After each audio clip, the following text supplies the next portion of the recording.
రోగాలు పోతాయని యేసు ప్రభు దగ్గర పిలవట్ల, అప్పులు పోతాయని ప్రభు దగ్గర పిలవట్ల. అసలు ఈ భూమి మీద ఉండే ఈ రోగాల కొరకు, అప్పులు పోవడం కొరకు, ఆరోగ్యం కొరకు దేవుణ్ణి నమ్ముకోవాలా? ఆరోగ్యం ఉన్నాడు చచ్చిపోతాడు, ఆరోగ్యం లేనాడు చచ్చిపోతాడు. పోనీ ఆరోగ్యంగా ఉన్నాడు 200 సంవత్సరాలు బ్రతికాడు అన్నాడు చెప్పండి ఎవరైనా? అప్పు లేనాడు 200 సంవత్సరాలు చెప్పండి ఎవరైనా?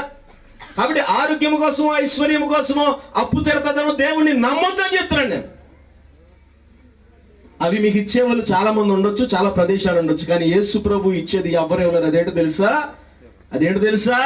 అనారోగ్యముతో ఉన్నా సరే, అనారోగ్యముతో ఉన్నా సరే సింహమోలే ధైర్యంగా ఇక్కడ నా ప్రాణం పోతే నేను నా దేవునితో ఉంటాననే నిరీక్షణ యేసు ప్రభు ఒక్కడే ఇస్తాడు. దేవునికి స్తోత్రం.